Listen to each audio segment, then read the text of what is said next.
말씀 보도록 하겠습니다. 시편 119편 50절 말씀입니다. 구약 성경 891페이지입니다. 시편 119편 50편 우리 한 목소리로 우리 합독하도록 하겠습니다. 이 말씀은 나의 고난 중의 위로라. 주의 말씀이 나를 살리셨기 때문이니이다. 아멘. 오늘 제가 말씀을 전하기 전에 먼저 여러분들에게 참 감사한 마음을 좀 전하고 싶은 게요. 제가 지난주 이제 분당우리교회 이찬수 목사님 설교를 듣는데요. 이찬수 목사님이 그런 이야기를 하더라고요. 이찬수 목사님 지금 분당우리교회 금식을 선포했습니다. 좀 더 하나님 앞에 온전한 예배를 드리고 싶어서 하나님의 임재가 있는 그런 예배가 되고자 해서 우리 모두 금식하며 나가자 했는데 아무래도 목사님이 그렇게 설교를 하시고 나서 온 성도들이 그 목사님의 말씀을 듣고 다 같이 금식하는 일에 힘을 쏟고 있나 봐요. 그래서 목사님께서 설교할 때 그 서두에 이런 말씀을 하시더라고요. 참 우리 교회가 좋은 교회 같다. 왜 피리를 불면 춤을 추고 함께 해주어서 참 감사하다고 그런 이야기를 하시더라고요. 제가 그 설교를 들으면서 저 또한 참 감사한 마음이 들었어요.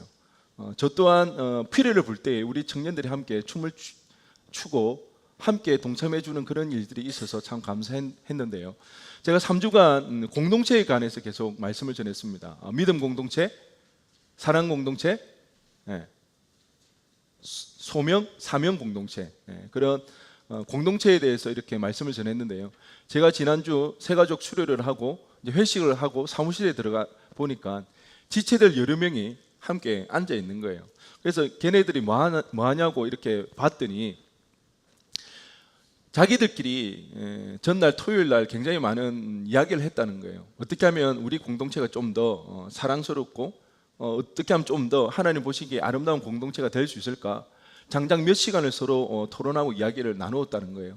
그러면서 문제는 좀 소외되고 가까이 하지 못하는 지체들과 함께 식사를 하자. 그들과 함께 보내는 시간을 가지자. 그런 시간을 가지고 그래서 그 자리에 함께 모여서 식사하며 나가는 그런 모습들이 있었고요.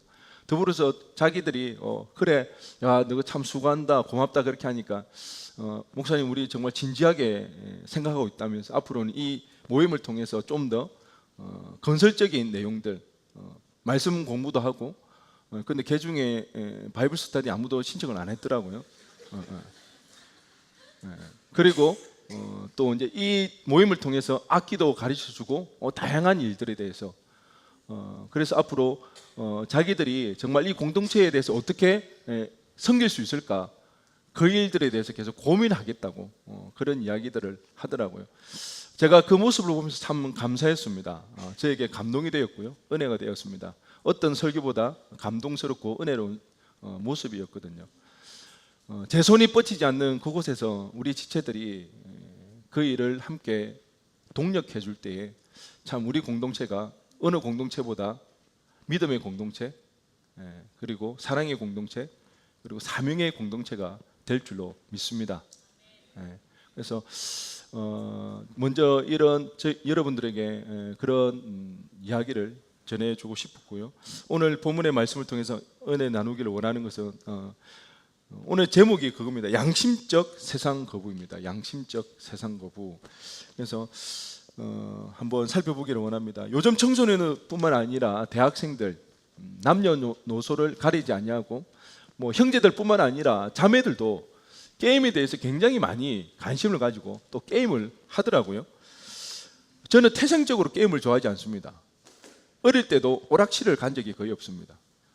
저희 때 대학교 때 PC방이 한창 유행해서 스타크래프트라는 게 굉장히 유행을 했습니다. 모르지는 않죠. 저는 PC방 가면요 그냥 멍하니 있었습니다. 재미가 없어가지고. 그런데 요즘 친구들은 그게 아니죠. 막 게임 길 가면서도 하고요, 스마트폰으로도 하고. 그런데 요즘 어떤 게임들이 재미가 있나요? 오버워치, 배틀그라운드. 그래서 보니까 요새 어쨌든 찌르고 죽이는 거 이런 거 좋아하더라고요. 보니까 그 총이나 칼을 들고 상대방을 죽이는 게임이 인기가 많다고 제가 들었는데요. 1인칭 시점, 그러니까 이게 1인칭 시점이 뭔지 아시죠? 그 사람이 보는 시점이 내가 이제 보는 그런 화면이 이렇게 되어지는 그 1인칭 시점에서 총과 칼을 들고 싸움을 하는 슈팅 게임, 그리고 실시간 전략 게임, 뭐 이런 게임들을 굉장히 좋아한다고 그러는데요. 뭐 이런 게임에는 뭐 방금 이야기했듯이 배틀그라운드, 서든 어택, 스페셜 포스, 콜 오브 듀티, 블랙옵스 4라고 그러네요. 그다음에 오버워치, 뭐 디아블로, 뭐 이런 게임들을 굉장히 좋아한다고 이렇게 이야기를 합니다. 그런데 제가 이 게임 이야기를 하는 이유가 이 게임이 굉장히 이슈가 되는 부분이 있어요. 뭐냐면 양심적 병력 거부를 하는 그 사람들에게 있어서 이 이야기가 굉장히 오락이 이슈가 되는데요. 웬관이 울산에 있는 검찰이요, 양심적 병력 거부를 한 사람들 11명에게 온라인 이용하는 그 인터넷을 이용한 내용들을 조사할 이유가 있다, 조사할 필요가 있다, 그런 이야기를 했다고 합니다. 웬관이 총으로 사람을 쏘거나 전쟁을 하는 오락 게임을 즐기면서 군대는 갈 수 없다, 이것이 과연 상식적으로 이해가 되는 부분인가? 양심적 병력 거부가 어떤 의미인가? 신앙의 신념이나 양심적의 신념으로 인해서 나는 군대에 갈 수가 없고 훈련을 받을 수가 없고 총을 들 수가 없다. 그래서 자기들은 병력을 거부하는데, 물론 그게 가상의 공간이기는 하지만 그 속에서 총을 쏘고 전략적 게임을 하면서 그들이 군대를 갈 수 없다? 그게 과연 타당한 이야기인가?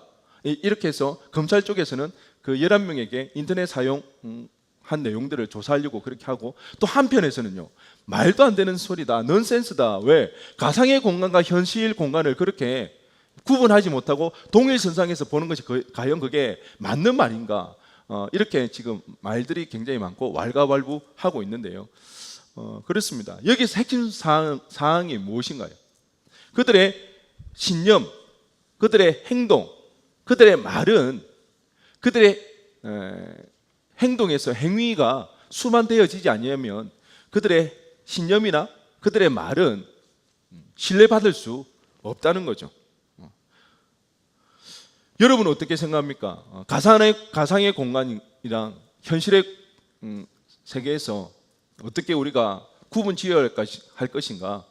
정말 그들의 신념이 가상의 공간에서는 전혀 침범하지 않는 그런 부분인가? 우리는 한번 생각해 볼 수가 있을 건데요. 오늘 제가 이 이슈의 내용을 따서 양심적 세상 거부라는 그 말씀의 제목을 지었는데요. 양심이라는 것은 결국 우리의 믿음이라고 우리는 볼 수 있을 겁니다. 우리는 믿음이 있기에 세상을 거부하면서 살아갈 필요가 있다는 것입니다. 이 세상이라고 해서 모든 것이 악한 것이 아니라, 여기서 말하는 이 세상이라는 것은 하나님을 알지 못하고 하나님을 거역하는 그 세대 가운데 살아가는 그 세상을 우리는 따라가는 것이 아니라 거부하면서 살아가야 된다는 거죠. 여러분, 여러분의 오른편에 보면 현수막이 걸렸습니다. 어떤 현수막인가요? 올 한 해 청년부 주제라고 그랬죠. 우리는 자다가도 깨우면 튀어나와야 될 말, 뭐라고요? 노인각, 하나님을 아는 것. 하나님을 안다는 것은 단순하게 우리가 하나님에 대해서 말로 생각으로 아는 것이 아니라, 하나님을 알아간다는 건 결국 하나님의 말씀대로 우리의 삶이 어떻게 되어져야 된다는 거예요. 그렇게 살아가야 된다는 거죠. 그것이 하나님을 아는 것이고 그것이 곧 우리의 믿음이라는 거죠. 그러기에 믿음은요, 교회 울타리 안에서가 중요한 것이 아니라 교회 울타리를 벗어난 세상에서 믿음은 진가를 발휘하게 됩니다. 왜요? 여기는 다 비슷비슷해요. 표시가 나지 않아요. 다 같은 생각 속에서, 그렇게 분위기 속에서 휩쓸리면 저 사람이 믿음이 있는 건지 없는 건지 몰라요. 아무리 믿음이 없다 할지라도 교회 와서 담배 피거나 술 마시는 사람은 없잖아요. 이 분위기가 그러니까 여기서는 잘 알 수가 없어요. 그 사람의 믿음이 얼마나 좋은지. 그런데 어디에 나가보면 세상에 나가보면 우리의 믿음은 세상에서 필요한 겁니다. 캠퍼스나 직장에서 부정과 불법이 난무하고요, 무관심, 모르겠어요. 이게 정말 서로에 대해서 존중하는 것인지. 요즘 선후배도 점점 잘 없더라고요. 이제는 선배 후배가 아니라 호칭을 어떻게 부르는지 혹시 아십니까? 뭐뭐 씨, 뭐뭐 씨 이렇게 부른다고 하더라고요. 직속 선배도 후배가 선배님이 안 하고 효근 씨, 지혜 씨 이렇게 부른다고 하더라고요. 선배도 후배들에게 이름으로 부르는 게 아니라 정진 씨, 건 씨 이렇게 이제 부르는데, 그러니까 어떻게 보면 굉장히 사랑이 정말 사라지고 개인주의화가 되어가는 듯한 그런 느낌을 받을 수가 밖에 없는데요. 우리는 그런 세상 속에서도 하나님, 주님을 따르는 제자로서의 삶을 살아가야 된다는 것입니다. 주님을 알지 못하고 살아가는 그들과는 구별되어지는 그런 모습이 있어져야 합니다. 여러분, 어두울수록 그 빛은, 아무리 조그만 빛이라도 그 빛은 어떨까요? 밝아요. 주변을 환하게 비춰줄 수가 있습니다. 우리가 세상이 아무리 악하다고, 세상이 정말 하나님이 없는 것처럼 선한 것이 하나도 없다고 그런 세상이라고 한탄만 할 것이 아니라, 그런 세상일수록 우리가 정말 진정으로 예수를 따르는 제자라면 우리의 모습은 세상에서 환하게 빛날 수밖에 없다는 거예요. 오늘 우리가 마지막으로 찬양했던 것처럼 빛을 들고 세상으로 나아갈 때 우리 가운데 빛이 있다는 거예요. 그런데 그 빛이 언제 밝게 비춰진다는 거예요? 언제 그 빛이 환하게 밝아진다는 거예요? 하나님을 우리가 사모할 때, 하나님을 의지할 때, 하나님이 우리 가운데 임할 때에 우리 가운데 있는 빛이 환하게 밝혀져서 세상을 비춰줄 수가 있다는 겁니다. 여러분의 삶을 한번 돌아보시기 바랍니다. 여러분의 캠퍼스에서, 여러분의 직장에서 과연 그리스도인으로서, 믿음을 가진 자로서, 주님을 따르는 제자로서의 그 빛을 비추고 있는지, 아니면 그 빛이 희미하여서 꺼져가고 있는 것은 아닌지 우리는 살펴볼 필요가 있다는 것입니다. 세상은 어떤가요? 세상은 우리하고 참 많이 비슷한 것 같으면서도 많이 다른 곳이 세상입니다. 우리 갈라디아서 5장 19절에서 21절 말씀을 한번 보도록 하겠습니다. 우리 함께 읽겠습니다. 시작.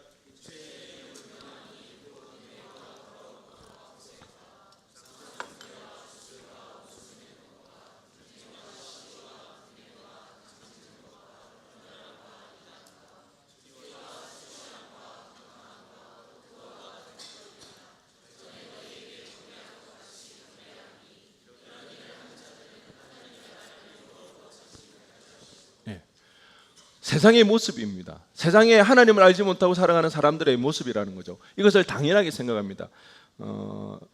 여러 가지가 나와 있는데 이것을 우리는 네 가지 정도로 이렇게 카테고리를 정할 수가 있는데, 음행, 더러운 것, 호색, 음란한 세상이죠. 아무렇지 않게 살아갑니다. 오히려 즐깁니다.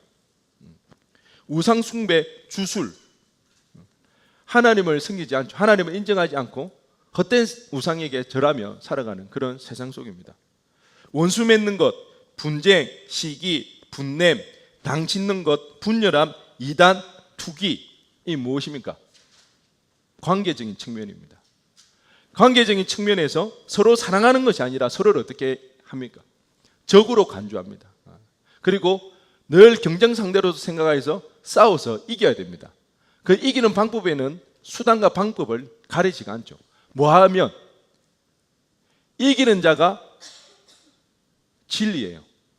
이기는 자가 정의예요. 그런 세상 속에서 우리는 살아간다는 것입니다. 여러분, 이기기 위해서 가장 쉬운 방법은 무엇인지 아십니까? 사람들을 내 편으로 만들어야 되는데, 그때 가장 쉬운 방법은요, 공동의 적을 만들면 됩니다. 그 한 사람을 지목해서 이 사람이 모두의 적으로 만들어버리면 다른 나머지의 사람들은 내 편이 되어 그 사람을 공격하게 되어야 됩니다. 이런 일이 허다하게 벌어지죠. 우리가 속해 있는 공동체 가운데 우리가 모여있는 단체 속에서 어떤 문제가 발생했어요. 이 문제를 해결해야 돼요. 근데 이 문제를 가장 간단하게 간편하게 해결할 수 있는 일은 무엇인 줄 아십니까? 그 문제를 책임질 한 사람의 희생양을 만들면 됩니다. 그러면 이유나 원인 복잡하게 생각할 거 없습니다. 그 한 사람만 책임지면 그 모든 문제는 끝나고 말아버립니다. 우리는 이런 일들을 숱하게 경험하면서 살아가고 있다는 겁니다. 끝으로 술 취함과 방탕함, 방종의 죄입니다. 우리에게 주어진 시간들에 대해서 책임감을 가지고 살아가는 것이 아니라 오히려 허투루 시간을 보내며 그렇게 살아가고 있습니다. 성경은 이렇게 세상 사람들이 제약된 모습으로 살아가는 모습을 보여주면서 우리는 그렇게 살면은 안 된다고 우리에게 말해주고 있는데요. 하지만 세상 사람들은 아랑곳하지 않고 그렇게 살아가고 있습니다. 얼마 전에 제가 재미있는 뉴스를 보았는데요. 정부에서 이제 불법 음란물을 전면적으로 차단하려고 야동을 못 보게 하려고 이렇게 그러니까 서버 차단을 강력하게 이렇게 한다고 발표를 하게 되었는데요. 그랬더니 예상치 못하게 온 나라가 난리가 난 거예요. 정부에서도 깜짝 놀랐어요. 칭찬받을 줄 알았는데 도리어 화가 난 목소리를 지금 내고 있는 거예요. 그러면서 이제 야동을 보는 것도 하나의 뭐다? 권리다. 불법적인 거, 리벤지 포르노나 아니면 뭐 몰카가 아닌 이상 성인물은 당연히 봐야 되는 자신들의 권리라고 이렇게 이야기를 하죠. 우리로서는 도저히 이해가 됩니까? 이해가 안 되는. 근데 그것이 떳떳하게 자기들의 권리라고 주장하는 곳이 어디라고요?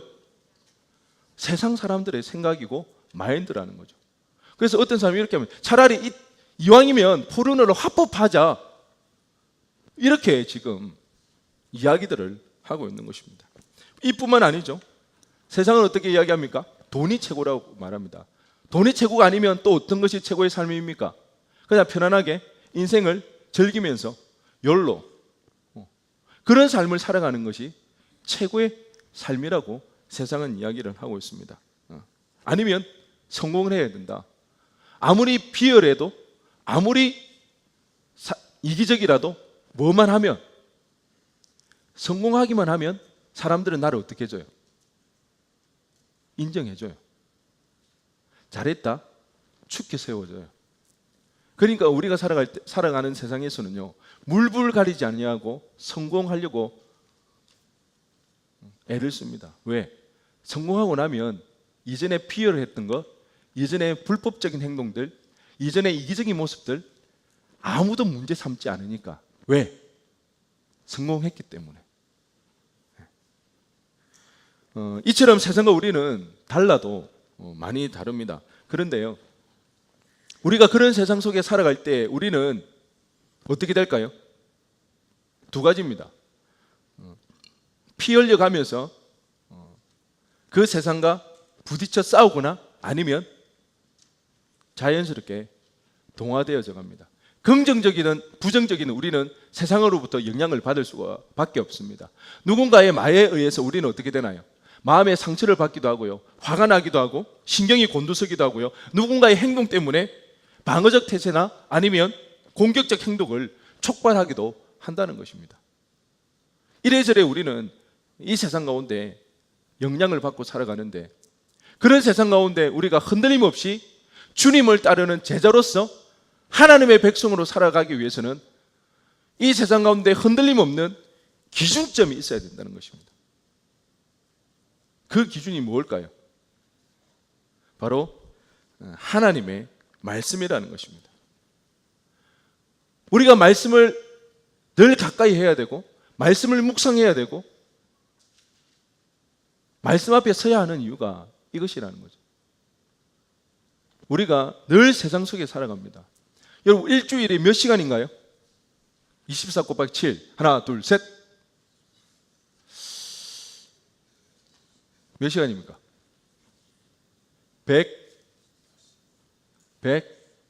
168시간이죠. 168시간에 지금 우리가 예배를 몇 시간 드립니까? 1시간 반. 뭐 올림해서 2시간 치줄게요. 168분의 2. 나머지 시간 여러분 어떻게 지내십니까? 168분의 2입니다. 그러면 이 2시간의 영향이 클까요? 나머지 시간의 영향이 클까요? 여러분 장담하지 마세요. 여러분 나는 그래도 아니요. 뭘 보면 알 수가 있나요? 그래도 나는 하나님 말씀대로 살려고 발버둥 치는 것 같은데 그래도 나는 하나님 뜻대로 살려고 노력하는 것 같은데 착각하지 마세요. 내 삶 속에서 내가 말씀 보는 시간이 있냐 없냐, 내가 이번 한 주간 동안 하나님 앞에 기도했던 시간이 있고 하나님 앞에 깨어지려고 몸부림쳤던 시간이 있냐 없냐, 없으면 여러분 이미 우리는 어떻게 되어져 가는 거예요? 세상을 따라가고 있는 거예요. 착각하면 안 돼요. 내 마음이 그렇다고. 아니요, 지금 여기서는 그런 마음이 들 수가 있죠. 실상은 어때요? 아니라는 거예요. 우리는 자신에게 너무 잘 속아요. 왜? 평생 나는 내 안에서 살아왔기 때문에 그것이 너무 당연하고 그것이 너무 편안하기 때문에 때로는 헷갈리기도 해요. 정말 내가 올바른 판단 속에 살아가는지, 정말 내가 말씀 안에 살아가는지 착각할 수도 있죠. 그래도 나 정도면은 그래도 하나님 앞에 깨어져 사는 것은 아닌가? 그것을 뭘 보면 알 수 있다? 지난 한 주간의 내 삶에 하나님의 말씀 앞에 섰던 시간들, 내가 하나님을 붙잡고 기도하며 씨름하였던 시간들, 그거 없으면 우리 삶의 의미도 믿음 가운데 무너졌다고 보면 됩니다. 그렇습니다. 그래서 이 세상 속에서 살아갈 때에 우리가 세상 가운데 넘어지지 않고 그 유혹 가운데 빠지지 않기 위해서는 늘 말씀을 가까이 할 필요가 있는데요. 마더 테레사 수녀님을 우리는 아마 다 알 겁니다. 그 수녀님이 마지막까지 추앙을 받고 사람들에게 각광을 받았던 이유는 끝까지 그가 가난한 자들과 함께 했기 때문인데요. 말뿐만이 아니라 그의 삶 속에서 그 사랑하는 그 모습이 드러났기 때문인데요. 제가 지난 여름 저희들이 이제 인도 단기 선교를 갔을 때 마더 테레사 수녀님이 생전에 살았던 그 장소를 가봤거든요. 인도가 참 더럽기도 하고 덥기도 하더라고요. 특히 이제 마더 테레사 수녀님이 사역했던 그 지역이 굉장히 주변이 지저분한 지역이었어요. 그리고 굉장히 더웠는데 다른 데는 에어컨이 있는데요. 마더 테레사 수녀님의 방은 2층이었어요. 1층은 식당이어가지고 매 시간 불을 사용하기 때문에 훨씬 그 열기가 많이 나는 곳이었는데 그 식당 바로 2층이 테레사 수녀님 방이었어요. 그러면 완전 이거 어떤 효과가 있어요? 아궁이에서 불을 지피는 그런 효과가 있잖아요. 그런데 테레사 수녀님 방에는요 에어컨이 없더라고요. 평생을 에어컨 없이 그렇게 살아가셨다고. 왜? 가난한 자들과 함께하기 위해서. 그것이 본인의 신앙이었고 믿음이었고 그 믿음이대로 그렇게 살아갔던 거예요. 그러니까 세계의 많은 사람들에게 추앙을 받게 되는 거죠. 그 수녀님이 자신의 머리맡에 이런 기도문을 붙이고 있었는데요. 한번 보여주시기 바랍니다.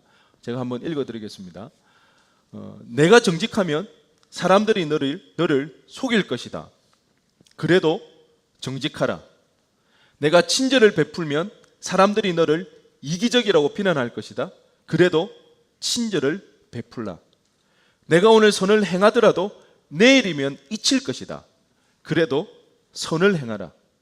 내가 만든 것을 남들이 무너뜨릴 수도 있다. 그래도 만들어라.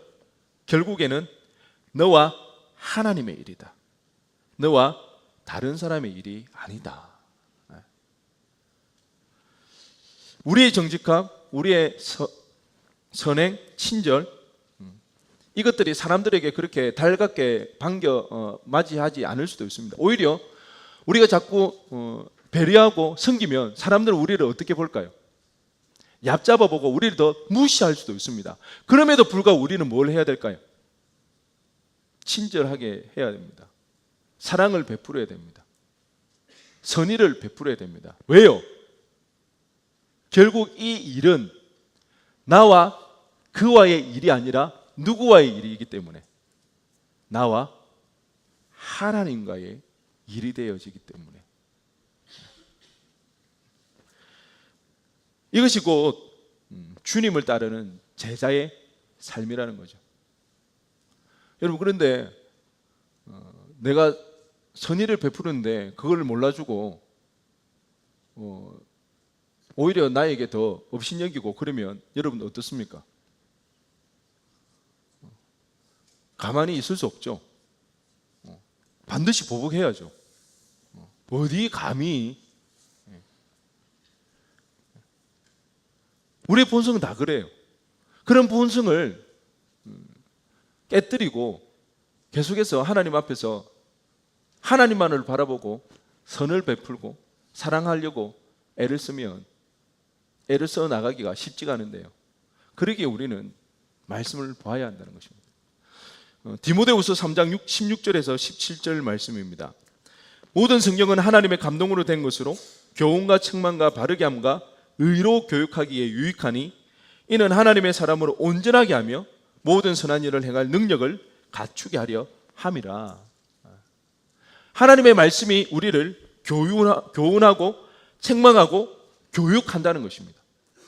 하나님의 말씀만이 우리를 하나님의 사람으로 온전하게 만들어 줄 수가 있다는 것입니다.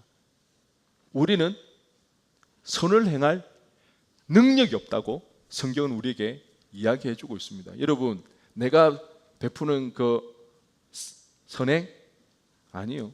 순수한 선행 찾기가 쉽지 않습니다. 순수한 사랑? 죄인이 뭐가 죄인입니까? 사랑할 능력이 없는 것이 죄인이지 않습니까? 하나님의 말씀이 우리 가운데 거할 때에 우리는 선을 행할 수가 있고 사랑을 베풀 수가 있다는 것입니다. 우리는 말씀을 떠났을 때는 우리의 본성에 따라 이기적이고 자기 중심적일 수밖에 없다는 거죠. 그러기에 이 말씀이 우리 가운데 기준으로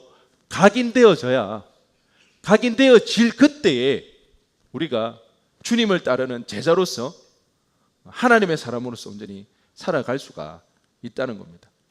그것을 잘 보여주는 한 인물이 있는데요. 구약에 보면 북이스라엘의 아합 왕이 나옵니다. 그의 아합 왕이 나오는데 북이스라엘의 19왕 중에서도 가장 악독한 왕 중에 한 명이었습니다.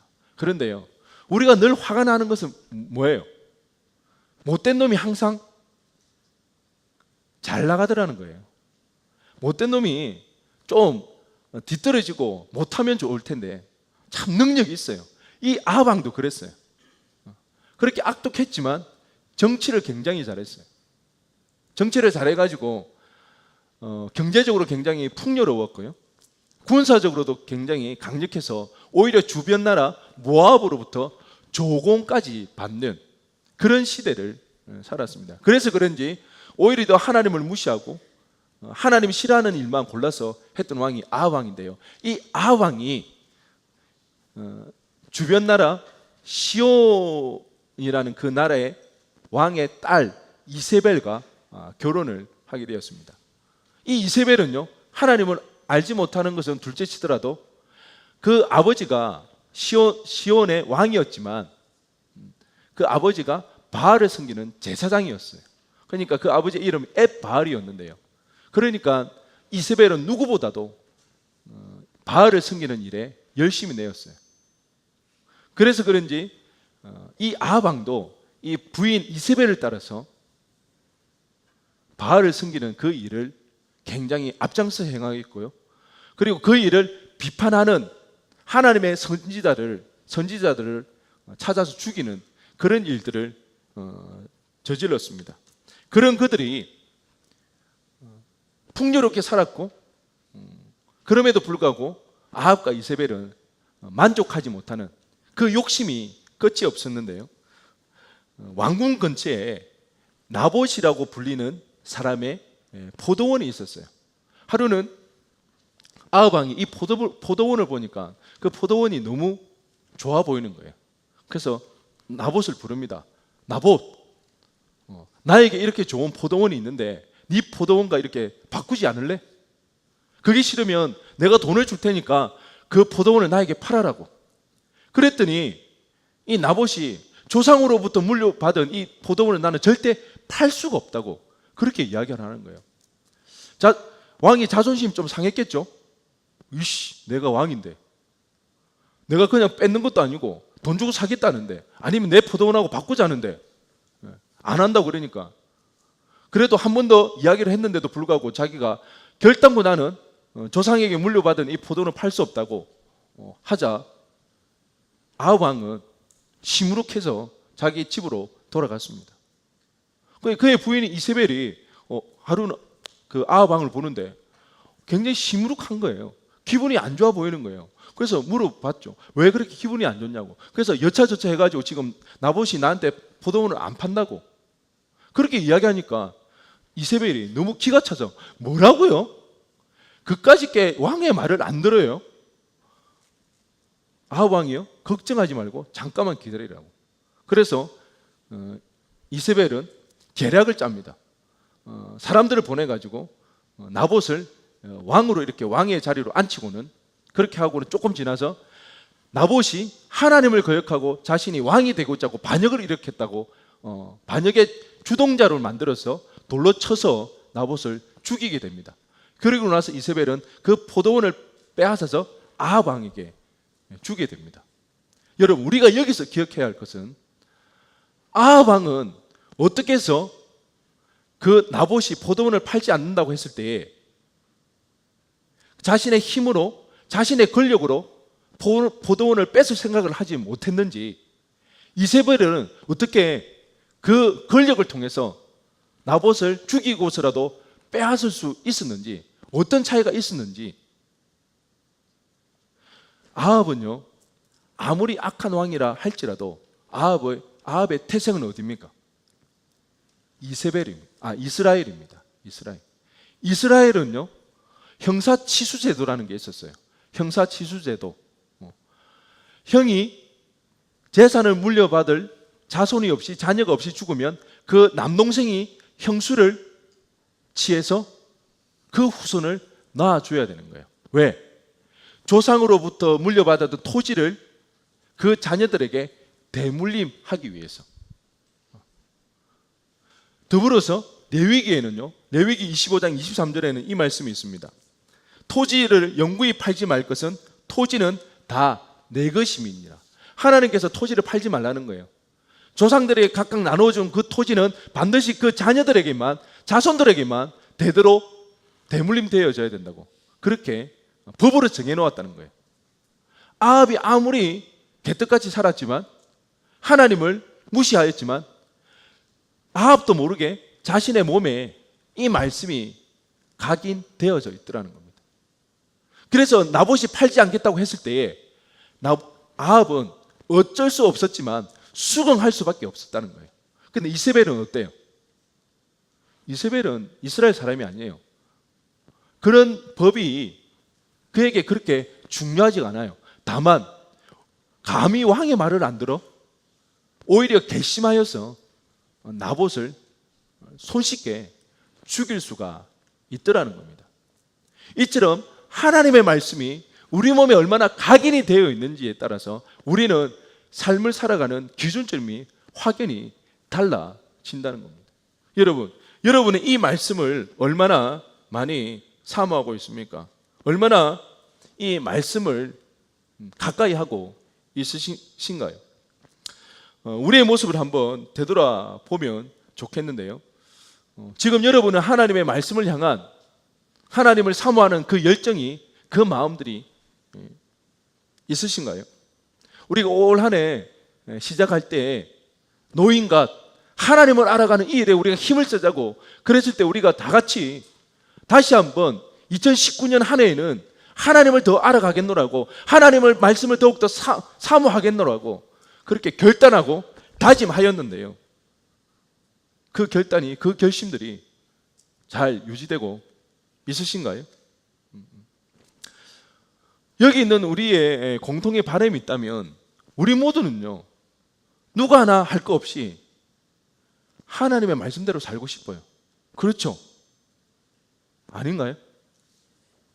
정말 하나님의 말씀을 더 많이 알고 싶고 하나님을 더 가까이 하고 싶고, 정말 힘들지만 누구보다도 주님을 따라가는 그 제자의 삶을 우리는 살아가고 싶어요. 우리의 그게 바람이에요. 아직 하나님을 잘 알지 못하는 지체가 있다 할지라도 그 지체도 사실은 하나님이 궁금해요. 하나님 알고 싶어요. 그런데 어떤가요? 처음에는 우리가 하나님 알고 싶은 그 열정 가운데 말씀을 보게 돼요. 하나님을 사모하게 되어져요. 그런데 시간이 흐르면서 그 마음들이 옅어진다는 것입니다. 여러분, 사람은요, 무언가 새로운 것을 시작할 때는 누구나가 열정적입니다. 그렇죠? 새로운 취미를 가지게 되면 막 열정이 생겨나고요, 새로운 일을 하게 되면요, 목표가 생깁니다. 그리고 연애를 하게 되면 설렙니다. 다 연애를 안 해봐가지고 잘 모르죠. 그런데요, 얼마 지나지 않아서 연애가 내 뜻대로 되던가요? 취미생활 하는 것이, 내가 목표 세웠던 것이 다 내가 생각하는 대로 그렇게 되어지던가요? 내 뜻대로 되어지지 않고 내가 생각했던 대로 그렇게 되어지지 않을 때 우리는 점점 지루하게 생각을 합니다. 아니면 노력할 가치가 없다고 이렇게 단정 지어버리죠. 더 나아가서 이건 중요한 일이 아니라고, 지금 나에게는 더 중요한 일이 있다고. 그래서 우리는 새로운 것을 찾아 떠납니다. 지금 나의 마음을 설레게 해주는 것. 그런데 우리는 잘 생각해야 됩니다. 열정은요, 그런 게 아닙니다. 열정은 한순간 미친 듯이 좋아하는 게 아니라, 순간적인 그런 감정이 아니라, 아무리 좋아했던 거라도 미친 듯이 힘들 때가 반드시 있다는 거예요. 그러기에 그때마다 그만두거나 포기하게 되면 우리는 아무것도 이룰 수가 없어요. 우리 공부하는 게 그렇게 좋지는만은 않아요. 그렇다고 평생 우리가 공부가 싫었나요? 어떨 때는 공부하는 게 너무 재미있을 때가 있었잖아요. 그렇잖아요. 아니에요? 네. 늘 그렇지 않은 게 문제라는 거죠. 신학기 되면 어떻게 돼요? 이제 공부 제대로 해보겠다고 방청소 싹 하잖아요. 책상 정리하고, 그리고 지쳐서 이제 잠을 자죠. 늘 처음에는 이 설렘이 있고 그런 마음들이 있어요. 근데 열정은요, 강도가 아니에요. 얼마만큼 그 마음이 강하게 들었는가, 그것이 아니라 지속성이에요. 뭐라고요? 열정은 지속성이에요. 아무리 좋았던 것도 미친 듯이 힘들 때가 있다는 거예요. 말씀을 읽고 큐티를 하는 게 늘 설레거나 즐거울 수는 없어요. 물론 은혜가 있죠. 말씀을 읽을 때 이 말씀 때문에 내 심장이 두근두근 거려서 정말 하늘을 나는 듯한 그런 기분을 느낄 때가 있어요. 그런데 때로는 말씀을 보면 도대체 무슨 말인지 알지 못할 때, 때로는 이 말씀을 읽는 것이 도리어 짐처럼 여겨지고 아무리 봐도 이게 무슨 의미인지 모를 그때도 있더라는 것입니다. 그럴 때 우리의 가슴을 뛰게 하는 새로운 것을 찾을 것이 아니라, 열정이라는 것은 그때 뭐 해야 되는 거?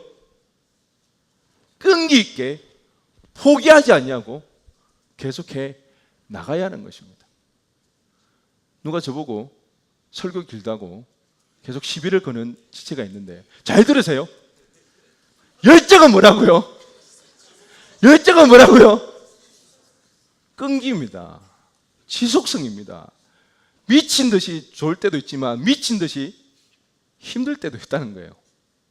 근데 그 시간을 견디고 나면 뭐가 있다? 은혜가 있다. 할렐루야. 네. 할렐루야. 네. 그런데요. 그래서 우리가 다시 한번 우리가 연초에 세웠던 그 계획들, 우리가 올 초에 이제 뭐 하기로 했죠? 지금 역시 염려했던 대로 점점 판매 부수가, 제가 여기 뭐 판다고 해서 커미션을 받거나 절대 그런 거 아니에요. 분명히 신청자가 적었는데 부수가 그래도 좀 비슷하더라고요. 왜 그렇지 하고 알아봤더니 저희들이 군대 가 있는 지체들에게 이번 달부터 이제 보내거든요. 이제 군대 간 지체들에게 이렇게 가서 말씀 생활 잘하라고. 이제 그게 한 20건 정도 이렇게 늘어났더라고요. 그래 결국 한 20명 정도가 지금 떨어져 나간 거죠. 다시 시작합시다. 아멘. 그러니까 또 누군 그러더라고요. 1월달 걸 아직 다 못 봐서 그거 지금 보겠다고. 지나간 것은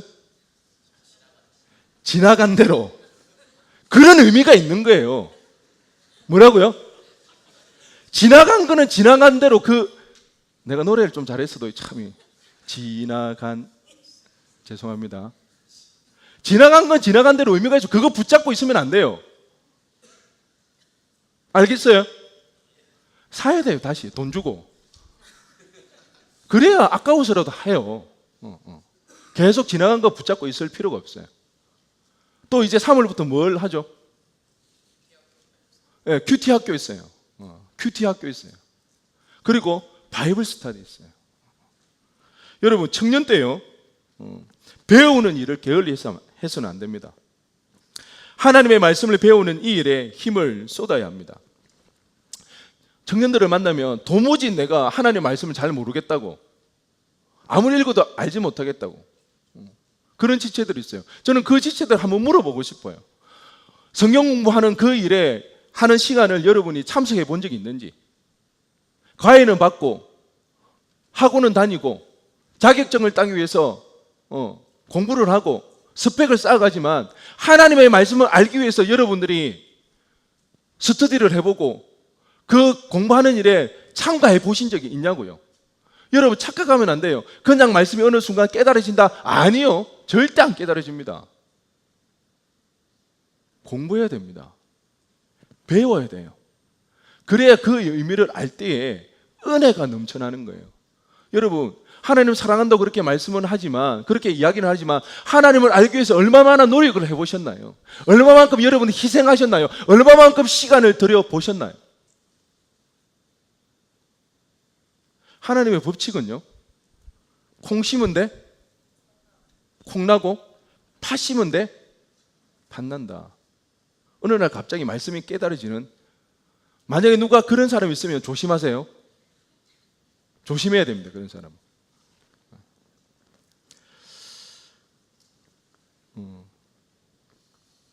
우리가 다시 한번 오늘 이 시간을 통해서 연초에 세웠던 그 계획들을 다시 한번 결단하며 나갈 때에 말씀이 우리 가운데 살아 역사할 때에 그 하나님의 은혜를 경험하고 체험할 수 있기를 바라는데요. 그랬을 때에 여러분, 이 말씀이 정말 나를 살린다는 그 은혜를 경험했으면 좋겠습니다. 우리 오늘 본문인 시편 119편 50절 말씀을 다 함께 읽어보겠습니다. 시작.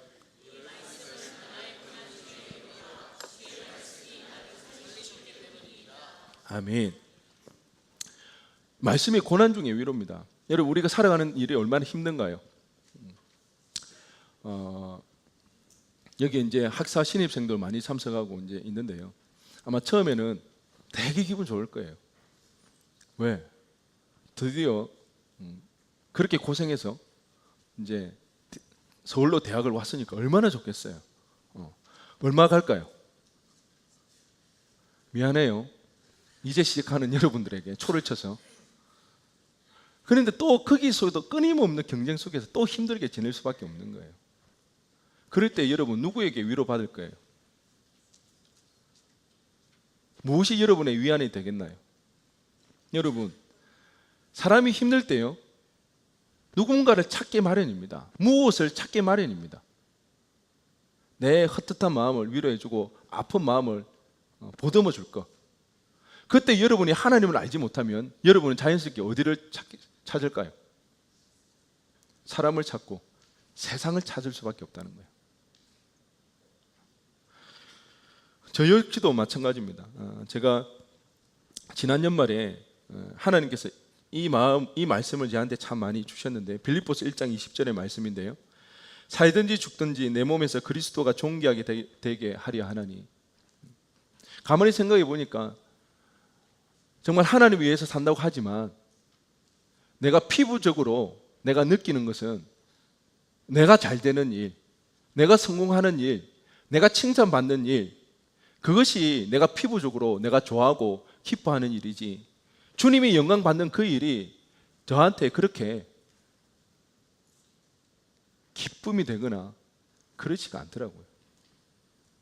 이 사실을 하나님 앞에 고백하면서, 하나님, 정말 하나님이 영광 받으시는, 사도 바울이 옥에 갇혀 있음에도 불구하고 옥에 갇혀서 풀려나는 것이 기도 제목이 아니라 자신을 통해서 하나님이 영광 받을 수만 있다면 그것이 자기가 사는 삶의 이유라고 목적이라고 고백하였던 그 사도 바울처럼 저도 그렇게 되기를 원한다고.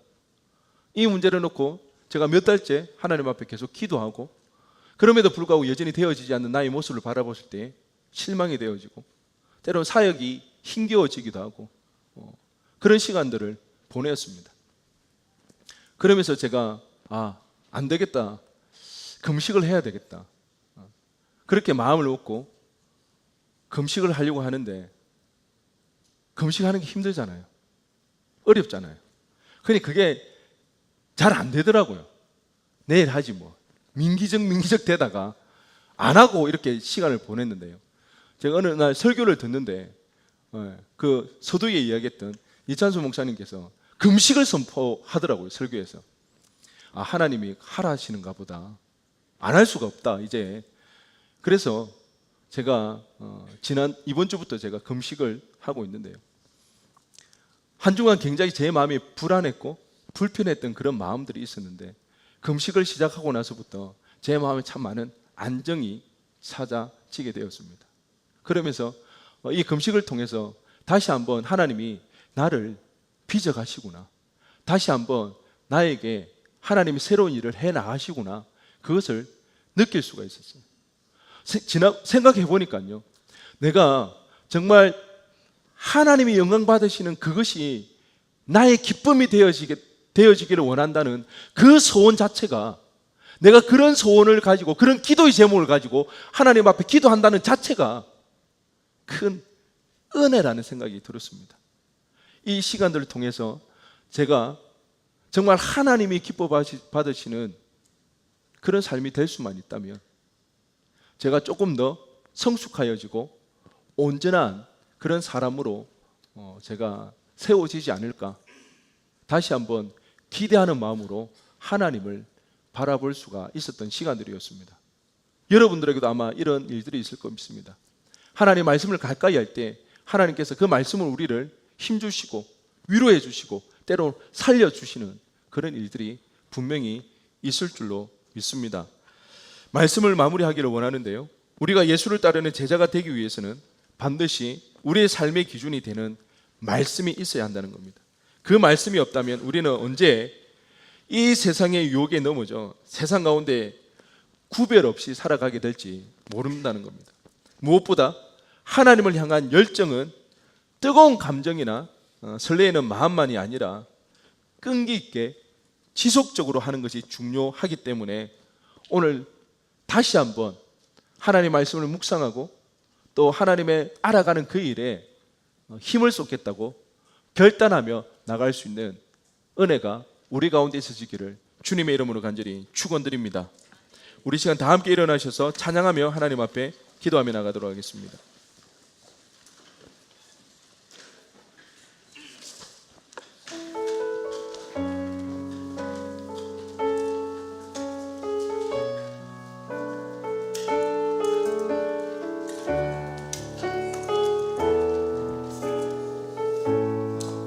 주께 가까이 꽤 가까이 날 이끄소서. 간절히 주님만을 원합니다. 채워주소서. 주의 사랑을 진정한 찬양 드릴 수 있도록 주께 가까이 주께 가까이 날 이끄소서. 간절히 주님만을 원합니다. 채워주소서. 주의 사랑을 진정한 찬양 드릴 수 있도록 목마른 나의 영혼 주를 부르니 나의 맘 만져 주소서. 주님만을 원합니다. 더 원합니다. 나의 맘 만져 주소서. 목마른 나의 영혼 목마른 나의 영혼 주를 부르니 나의 맘 만져 주소서. 주님만을 원합니다. 더 원합니다. 나의 맘 만져 주소서. 그렇습니다. 하나님의 말씀 없이는 우리가 이 세상에서 결코 견뎌낼 수가 없습니다. 다시 한번 우리가 이 시간에 결단하며 나아갈 때에 하나님을 더 알기를 원합니다. 그 안에서 하나님의 사랑을 누리며 하나님의 부르심에 합한 자로서 주님을 따르는 제자, 그 제자의 삶을 온전히 살아가기를 원할 때에 하나님, 분주한 삶 가운데, 어지러운 세상 가운데 하나님의 말씀을 놓치지 않냐고 그 말씀을 더욱더 사모하며 나아가고자 다시 한번 결단하며 나갈 때에 우리 삶 가운데 그 말씀이 살아 역사하게 해달라고 이 시간 주님의 이름 한번 부르시고 간절히 기도하며 나아갑니다. 주여 하나님 아버지, 하나님 우리 이 시간 다시 한번 하나님 앞에 아버지 하나님 기도하며 나아갑니다. 아버지 하나님 그 말씀을 더욱더 사모하며 나아가기를 소원합니다. 아버지 하나님 분주한 장 가운데 떨어지는 장 가운데 아버지 하나님 그 마음들을 아버지 하나님 다시 한번 하나님 앞에 놓고 아버지 하나님의 말씀을 놓쳐버리던 아버지 하나님 것들을 아버지 하나님 다시 한번 하나님께 나아가기를 소원할 때에 아버지 하나님 도와주옵소서. 우리 장 가운데 하나님 함께하여 주옵소서. 하나님 온전히 말고 하나님 발전하며 나아가기를 원합니다. 그 말씀이 우리 가운데 삶 가운데 역사하기를 원합니다. 아버지 하나님 우리를 도와주옵소서. 우리 가운데 역사하여 주옵소서. 하나님 우리와 함께하여 주옵소서. 아버지 하나님 다시 한번 하나님 앞에 그 말씀대로 살아가고자 결단하며 나아가오니 하나님 우리 가운데 도와주옵소서. 아버지 하나님 도와주옵소서. 아버지 하나님 놓쳐버렸던 하나님 말씀을 멀리하였던 것들 이들은 다 내려놓고 아버지 하나님 말씀을 아버지 찾기를 원합니다. 말씀을 가까이 하며 나가기를 원합니다. 그 어떤 것보다 하나님 하는 거 일에 우리가 힘을 쏟기를 원합니다. 하나님 도와주옵소서. 우리 삶 가운데 주님 친히 함께하여 주옵소서. 하나님은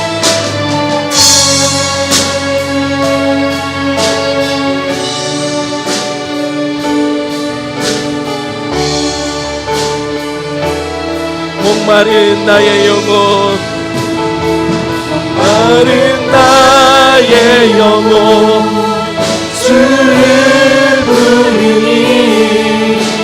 나의 맘 만져 주소서. 주님만을 원합니다. 더 원합니다. 나의 맘 만져 주소서. 우리의 목소리로만 목마른 나의 영혼 주를 부르니 나의 맘 만져 주소서.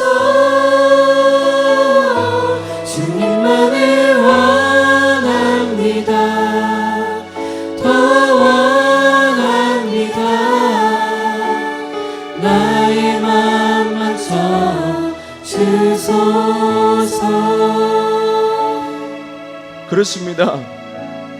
상하고 찢긴 나의 마음들, 하나님만이 우리를 만져줄 수가 있습니다. 하나님만이 나의 마음을 위로할 수가 있습니다. 하나님, 어리석게도 하나님의 말씀이 아닌 세상의 다른 것으로 위로받고 꿈꾸고자 했던 나의 어리석음을 불쌍히 여겨 주옵시고, 하나님 다시 한번 하나님을 사모하며 하나님의 말씀 앞으로 나아갈 때에 우리의 고난 중에 우리를 살리는 역사는 말씀으로 우리 가운데 함께하여 주옵소서. 하나님, 이런저런 이유로 하나님을 가까이 하며 말씀을 가까이 하는 일을 놓쳐버렸다면 이 시간 우리가 다시 한번 결단하며 나아갑니다. 우리의 결단 가운데 하나님 힘을 다하여 주옵시고, 우리의 믿음 고백 가운데 우리 하나님 함께하여 주셔서 우리의 삶 가운데 끈기 있게 말씀을 붙잡을 때에 하나님의 역사를 보게 하여 주옵소서. 하나님의 나라를 경험하게 하여 주옵소서. 하늘의 문이 열리는 역사가 우리 삶 가운데 이루어지게 하여 주옵소서. 하나님, 오늘도 감사한 마음으로 하나님 앞에 예물 드리며 나아갑니다. 하나님, 우리의 지체 가운데 힘들어한 지체를 위하여서 바나바 헌금을 드리며 나아갑니다. 하나님, 이 예물을 기뻐 받아 주옵시고, 사랑의 손길들이 차고 흘러 넘쳐나서 주님 안에서 한 가족처럼 그런 공동체가 되어져 갈 수 있도록 하나님 우리 가운데 은혜를 다하여 주시고, 그런 은혜 가운데 더욱더 믿음의 고백으로 우리의 예물을 드리게 하옵소서.